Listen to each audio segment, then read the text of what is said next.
recuerdo un recuento de votos que haya llevado tanto tiempo. Una novela de verdad, muy particular la que está viviendo Honduras. ¿Se acuerdan que hace, creo, una semana hablamos con el líder de la comunidad judía de ese país, Humberto Salgado?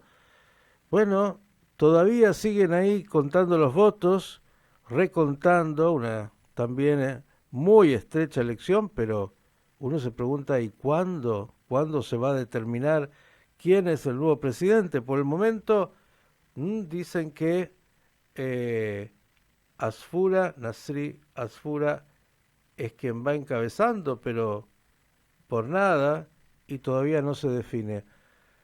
6:42 de la mañana. Gracias por estar con nosotros, Humberto. ¿Cómo estás? Buen día. Buenos días, Miguel. Gracias a ti por la oportunidad de estar en tu programa, de abrir esta ventanita a la realidad que estamos viviendo en Honduras. Muchas gracias. Cuéntanos de esta novela, cuándo termina y cómo. Mira, te voy a decir cosas interesantes en realidad. Mira, en primer lugar, nunca había habido una votación tan masiva en Honduras. En Honduras votó alrededor de 3.2 millones de personas, más alrededor de 200.000 personas que votaron en los Estados Unidos, donde habilitaron 11 diferentes centros de votación. ¿Las elecciones son obligatorias en Honduras? Sí, son obligatorias, verdaderamente nadie toma un castigo alrededor de no hacerlo, pero sí, son obligatorias en realidad. Nadie te marca en realidad, al contrario. Muchos restaurantes abrieron ese día y todos te ofrecían un 10% de descuento, un 15% de descuento, bebidas al 2x1, comidas al 2x1, si mostrabas tu dedo marcado que habías ido a votar. Entonces, no, hubo un gran esfuerzo en realidad para que la gente saliera a votar. Y la gente fue a votar en realidad.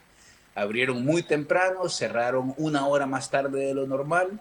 Y te puedo decir que yo recorrí 3 diferentes centros de votación y en los 3 habían jóvenes, habían gente de mi edad, habían ancianos y todo transcurrió en paz. Verdaderamente el hondureño promedio cree que en realidad votando se va a cambiar el gobierno o se va a mantener. Hasta ahí todo muy bien. Correcto. ¿Y después qué ha pasado? Porque esta película, la verdad es que no recuerdo algo así. Han pasado de todo tipo de cosas en elecciones, pero que tanto tiempo lleve saber el resultado final. Sí, mira, para nosotros también es extraordinario. Nunca han habido unas elecciones que verdaderamente a las 24 horas ya sabes en realidad quién es el que ganó. Pero como tú bien lo decías, votamos el domingo pasado, o sea, hoy son casi 10 días después que votamos en realidad, y todavía a ciencia cierta no tenemos eh, un candidato que haya sido elegido. Nunca habíamos tenido tampoco, Miguel, una elección tan reñida en realidad. La diferencia entre ambos candidatos de los 5 candidatos, los 2 que van punteando, la diferencia con el 99.20-30% de los votos escrutados es de únicamente 42.000 votos. Y cada candidato tiene más de 1.200.000 votos. O sea que es bien poca la diferencia. Y ¿Cuándo hubo va? un periodo en el cual se cayó el recuento de votos. Leí que durante 3 días estuvo apagado el sistema, algo así. El Centro Nacional Electoral alega que no, que lo que estuvo apagado es la transmisión que nosotros vimos, pero en realidad en el Centro Nacional Electoral se seguían contando los votos y se seguían sumando votos. De hecho, se caía la transmisión que nosotros veíamos y ponle a las 3 4 horas que se reanudaba, había una gran diferencia de votos en realidad. ¿Cómo justifican estos 10 días para no haber determinado con absoluta certeza lo que por lo menos digan hasta las impugnaciones, que es otro tema? De hecho, la candidata oficialista que sacó menos de un 20%, ahora impugna todo también por este recuento tan poco feliz de los votos. Mira, la candidata oficialista, verdaderamente antes de las elecciones, ya había declarado que no iba a reconocer un ganador que saliera de este sistema temprano de conteo de votos, sino una vez que se contara acta por acta.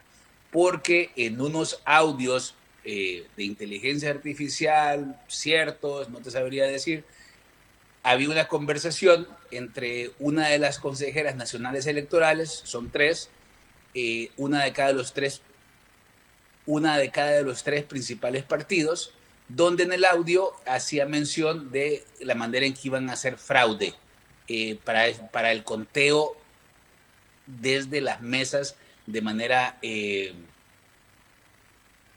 no directa en realidad, sino que a través de teléfonos, etcétera.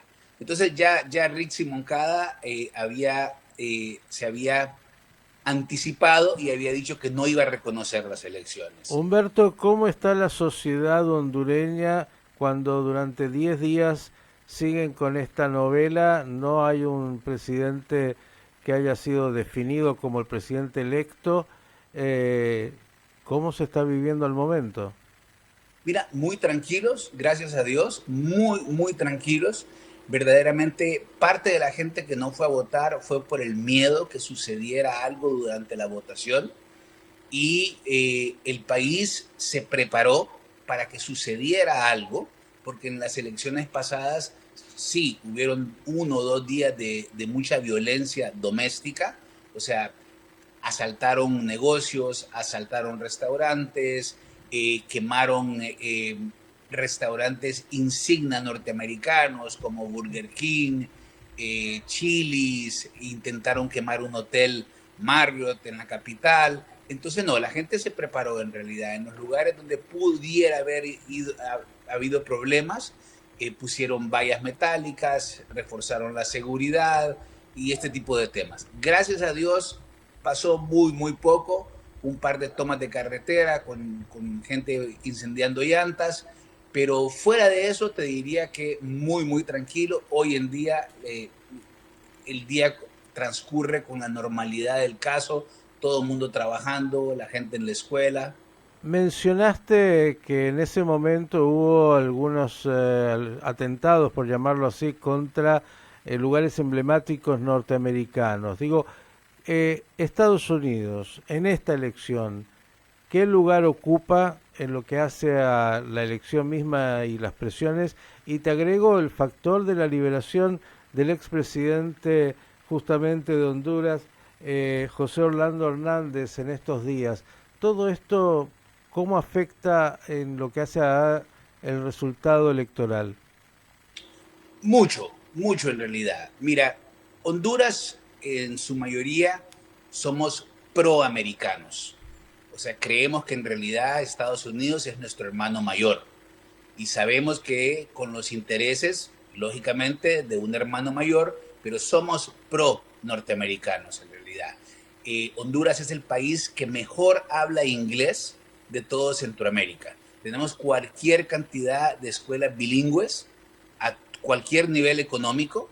Tenemos la mayoría de los que se llaman call centers de Centroamérica, donde en realidad compañías como American Airlines, Procter Gamble, etcétera, tienen sus call centers aquí en Honduras y desde aquí se les da servicio al cliente, servicio bancario, etcétera, por el buen nivel de inglés que existe.